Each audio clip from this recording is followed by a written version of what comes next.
नमस्कार सभी साथियों का अपने परिवार स्टडी मटेरियल फॉर एग्जाम में तहे दिल से हार्दिक स्वागत है साथियों।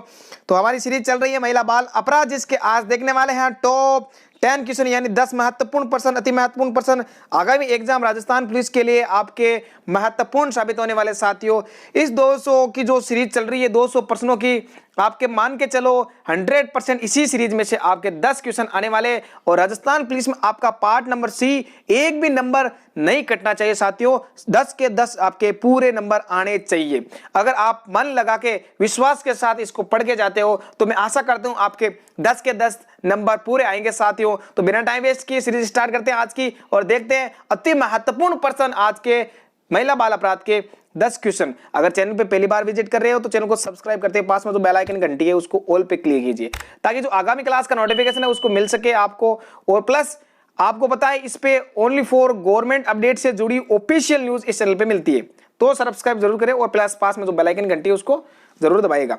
ठीक है, तो स्टार्ट करते हैं आज का फर्स्ट क्वेश्चन साथियों कि यौन उत्पीड़न के मामले में सर्वप्रथम मी टू अभियान के तहत आरोप में घिरे हॉलीवुड के निर्माता थे। बहुत अच्छा क्वेश्चन है साथियों, आशा करता हूं आपको आ रहा होगा, और अपने नंबरों का आकलन भी कीजिए साथ में। ठीक है, क्योंकि आपको पता चल जाएगा कि अपनी तैयारी कितने लेवल तक है, या आपको जो महिला बाल अपराध वो कितना पढ़ना है, कितने पढ़ने की आवश्यकता है, उस हिसाब से आप अपना लेवल चेक कर सकते हो। ठीक है, तो आराम से बता दीजिए आपको अगर आ रहा है, और नहीं आ रहा तो मैं बता देता हूं। इसका जो सही उत्तर हो जाएगा साथियों वो हो जाएगा आपके option number C, Harvey Weinstein. यानी जो मी टू अभियान चला था, ठीक है, मी टू अभियान कब चला था साथियों? अक्टूबर 2017 के समथिंग। ठीक है, अक्टूबर 2017 के समथिंग आया था मी टू अभियान महिलाओं के संरक्षण के लिए। ठीक है, जिसमें हॉलीवुड के निर्माता कौन गिरे थे? Harvey Weinstein. ये आपको याद रखना है, कभी भी पूछा जा सकता है। बिल्कुल साथियों, चलते हैं अगले क्वेश्चन की तरफ। देखिए अगला क्वेश्चन क्या कह रहा है, भारतीय संविधान का कौन सा अनुच्छेद पुरुष के साथ स्त्री को भी समान कार्य के लिए समान वेतन का अधिकार प्रदान करता है? यानी पुरुष को कितनी आमदनी मिल रही है उतनी की उतनी आमदनी महिलाओं को भी मिलनी चाहिए। ये भारतीय संविधान का कौन सा आर्टिकल कहता है? तो ये पॉलिटिकल का क्वेश्चन है, हालांकि महिला और बाल अपराध के समथिंग ही इसमें जुड़ा हुआ है साथियों। तो अच्छा क्वेश्चन है, पूछने की 100% संभावना है, आप आराम से याद करके जाना। सबसे पहले आपको पता होगा कि भारतीय जो संविधान के अंदर अनुच्छेद है उसमें कौन सा अनुच्छेद है जिसके बारे में ये बात की गई है। तो बता दो उसका जो राइट आंसर हो जाएगा ऑप्शन नंबर डी है, अनुच्छेद 39। अनुच्छेद 39 में ये बात की गई है कि महिलाओं को भी पुरुषों के समान वेतन मिलना चाहिए, पूरी मजदूरी मिलनी चाहिए। इसका जो राइट आंसर हो जाएगा ऑप्शन नंबर डी सही उत्तर हो जाएगा। देखते हैं अगला क्वेश्चन साथियों, बिल्कुल टाइम वेस्ट किए, देखते हैं अपने फटाफट रिवीजन कर रहे हैं। भारत में जो मी टू अभियान को किस अभिनेत्री ने गति प्रदान की थी? ठीक है, वो पहले था हॉलीवुड अभिनेता कौन गिरे थे, वो भी आपको याद रखना, हार्वी वाइनस्टाइन। अब यहाँ पूछ लिया गया है मी टू अभियान को किस अभिनेत्री ने गति प्रदान की थी। ठीक है, तो इसका जो सही उत्तर हो जाएगा option number B, Tanushree Dutta. क्या नाम इसका? तनुश्री दत्ता ने गति प्रदान की थी, उन्हें सहभागिता बहुत अच्छी तरह से निभाई थी साथियों मी टू अभियान के तहत। अगले क्वेश्चन की बात करते हैं। क्वेश्चन नंबर देखिए, भारतीय संविधान के किस अनुच्छेद में स्त्री व पुरुष दोनों को शोषण के विरुद्ध अधिकार समान रूप से प्राप्त है? यानी स्त्री और पुरुष दोनों को ही भी शोषण के विरुद्ध जो अधिकार समान रूप से प्राप्त है, आर्टिकल कौन सा बताना है? तो आपको सबको पता है भारतीय मूल अपने संविधान के अंदर कितने जो अपने मौलिक अधिकार है। ठीक है, मौलिक अधिकार आप कह सकते हो मूल अधिकार, 6 मूल अधिकार है। ठीक है, 6 मूल अधिकार में से जो अधिकार नंबर 3 क्या कहता है? शोषण के विरुद्ध अधिकार, जिसमें आर्टिकल 23 और 24 ये बताया गया है शोषण के विरुद्ध। उसमें आपको कौन सा ऑप्शन नजर आ रहा है? ऑप्शन नंबर 4 जो डी ऑप्शन है, उसमें आर्टिकल देखो अनुच्छेद 23 से 24 यही बता रहा है कि शोषण के विरुद्ध अधिकार समान रूप से प्राप्त होगा महिला और पुरुषों को। ठीक है, अच्छा क्वेश्चन है साथियों, पॉलिटिकल से जुड़ा हुआ क्वेश्चन है, लेकिन महिला बाल अपराध में आपके आने की 100% संभावना है। बिल्कुल महत्वपूर्ण प्रश्नों का सार संग्रह चल रहा है साथियों। आपकी ये सीरीज नस्ते नाबूद होगी राजस्थान पुलिस में पार्ट सी के लिए महत्वपूर्ण। आप अगर सच्ची मेहनत करके जाते हो तो आशा करता हूं आपके 10 में से 10 राइट क्वेश्चन सही होंगे साथियों। देखते हैं अगला क्वेश्चन, बिल्कुल मोस्ट क्वेश्चन है साथियों।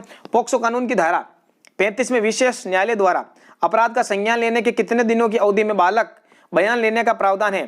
ठीक है, उसको बालक का जो बयान लेने का वो प्रावधान है कितने दिनों के भीतर बताया गया है। ठीक है, तो उसका सही उत्तर हो जाएगा ऑप्शन नंबर डी, 30 दिनों के भीतर आप बयान लेने का प्रावधान आपके पास होना चाहिए। ठीक है, पॉक्सो एक्ट के तहत कितने वर्ष से कम उम्र के बच्चों को बालक माना गया है, ये आपको पता होना चाहिए। तो बता दूं, बिल्कुल कंफ्यूज मत होना। 18 साल, अगर किशोर न्याय अधिनियम के तहत भी पूछे तो 18 वर्ष होगा, या पोक्सो एक्ट के तहत पूछे कि कितने वर्ष से कम उम्र के बच्चों को किशोर माना गया है या बालक माना गया है, तो 18 वर्ष आपको याद रखनी है।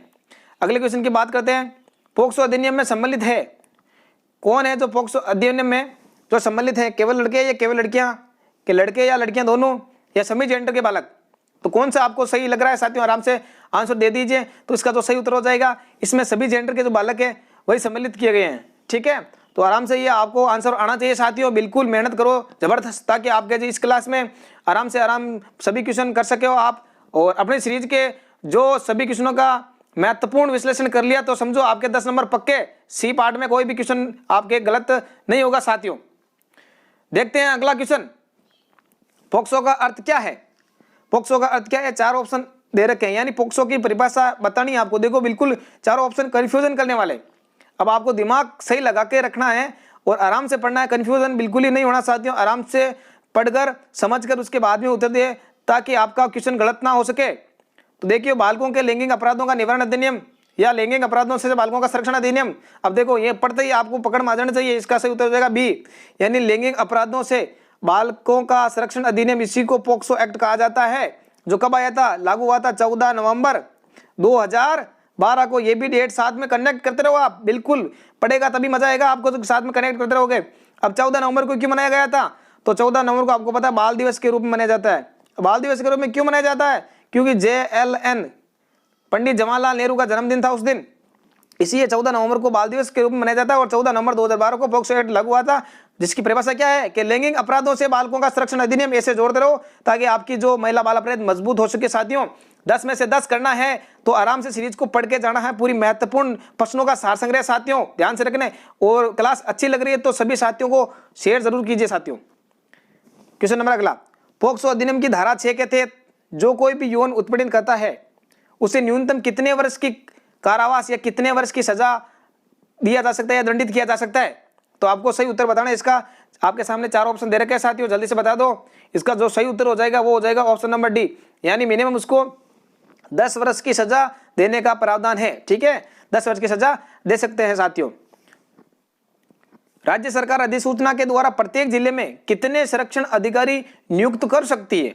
बिल्कुल कितने अधिकारी वो जो नियुक्त कर सकती है? 2 अधिकारी, 5 अधिकारी आवश्यकता के अनुसार, या केवल 1 अधिकारी नियुक्त कर सकती है? तो इसका जो सही उत्तर हो जाएगा, क्या हो जाएगा सही उत्तर? ऑप्शन नंबर सी, आवश्यकता के अनुसार ही वो अधिकारी नियुक्त कर सकती है, ठीक है। कितने की आवश्यकता पड़ रही है? 1 की पड़ रही है तो 1, 2 की पड़ रही है तो 2 अधिकारी नियुक्त कर सकती है, ठीक है। इसका जो सही उत्तर हो जाएगा।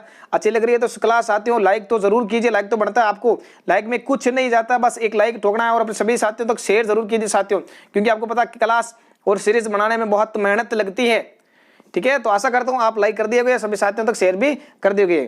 अगली देखो क्वेश्चन कह रहा है कि पुलिस की गिरफ्तारी के वक्त महिलाओं के पास कौन से अधिकार होते हैं? ठीक है, जब पुलिस किसी अपराधी महिला को गिरफ्तार करती है तो पुलिस के उस महिला के पास कौन से अधिकार हैं, ठीक है। तो वो आपको अधिकार बताने हैं। तो अधिकार नंबर देखो पहला क्या कह रहा है कि तलाशी केवल महिला पुलिसकर्मी ले सकती है, ठीक है, ये आपको बताना है आपको, ठीक है, 1 नंबर ऑप्शन। दूसरा कह रहा है कि केवल महिला पुलिस कांस्टेबल ही द्वारा गिरफ्तार कर सकती है। तीसरा, विशेष परिस्थिति के अलावा रात्रि में गिरफ्तारी नहीं होगी। ये बिल्कुल इसका कहना का तात्पर्य समझ गए आप, तीनों ही अधिकार जो महिला के पास होते हैं। समझ रहे नहीं समझ रहे? अच्छा बिल्कुल, ये देखिए तीनों ही महिला के पास अधिकार होते हैं, इसका मतलब जो उपयुक्त सभी है वो 100% सही होगा। जय माता दी, ठोको ऑप्शन नंबर डी, ठीक है। मैंने एक आपको भी ट्रिक बताया था साथियों कि ज्यादातर महिला बाल अपराध के अंदर जो ऑप्शन नंबर डी आता है वही सभी होता है, ठीक है। वैसे आपको सभी नहीं करना है। अगर आपको जो क्वेश्चन नहीं आ रहा है कि अब 19-20 हो रहा है, 19-20 का मतलब समझ रहे हैं आप, या 50% कि अब आ रहा भी है नहीं भी आ रहा है, तब आप जय माता दी ठोक के आ जाना, ठीक है। आशा करता हूँ वो आपको क्वेश्चन बिल्कुल सही होगा। अगर सीरीज अच्छी लग रही है साथियों तो सभी ग्रुपों में शेयर कर दीजिए और वीडियो को लाइक नहीं किया तो लाइक जरूर कीजिए। तो ये थी साथियों आपके आज के टॉप 10 क्वेश्चन। इसी के साथ 140 क्वेश्चन कंप्लीट हो चुके हैं और जल्द ही हमें कुछ दिनों के अंदर आपके जो राजस्थान पुलिस के 200 क्वेश्चन समाप्त होने वाले हैं, जिसमें हम संपूर्ण महिला बाल अपराध का विशेष रिवीजन संपूर्ण निचोड़ कर लेंगे साथियों। तो धन्यवाद साथियों, आशा करते हैं आपको वीडियो अच्छा लगा। मिलेंगे आपको अगली नई क्लास में, तब तक के लिए धन्यवाद। जय हिंद,